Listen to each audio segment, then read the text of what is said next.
এই জিনিসগুলো দেখলে চোখের মধ্যে অটোমেটিক পানি চলে আসে। আল্লাহর ঘর মসজিদটা তোমরা এরকম ভাবে কিসের জন্য নষ্ট করলা? আল্লাহর বান্দা বুঝলা না তুমি, বুঝবে একদিন, খুঁজবা তুমি সেদিন, সুযোগ আর পাইবে না তুমি ওই দিন। মৃত্যুর পর ঠিকই আল্লাহ হিসাব নিবে হাসরের দিন। ওরে নাফরমান, কিভাবে তুমি এই কাজটা করতে পারলা? বেয়াদব।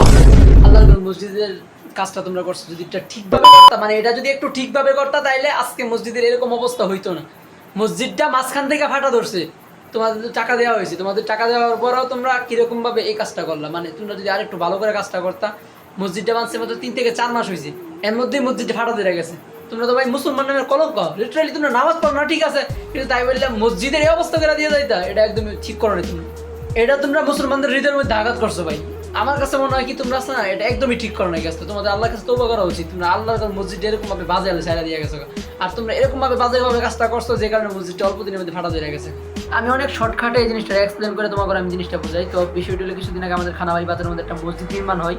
তো রিসেন্টলি মসজিদটা হয়েছে 5 থেকে 6 মাস হবে, এর থেকে বেশি হয় নাই।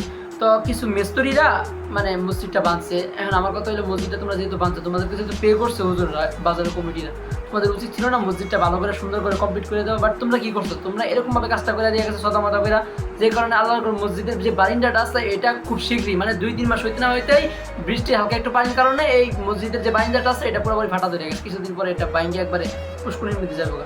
তো ভাই তোমরা এই কাজটা একদমই ঠিক করো নাই, এখনো সময় আছে, আল্লাহর কাছে তওবা করো। নেক্সট টাইম যদি কোনো কাজ করো মসজিদের, দয়া লাগে তোমরা, দয়া করে তোমরা আছে না আর মসজিদে কোনো কামই করো না। আর যদি তারপরেও যদি করতে মন চা, যদি তোমাদের কাছে মনে হয় তোমরা ভুল করছো, তাহলে আল্লাহর কাছে মাপ চায়া ভালো করে মসজিদে কাজ করে। আর যদি না করতে মন চা, তাহলে যারা নাকি ভালো করে মসজিদে কাজ করতে পারে তাদের কাছে দিও। শুধু শুধু মসজিদগুলার এরকম নাজেহাল করো না।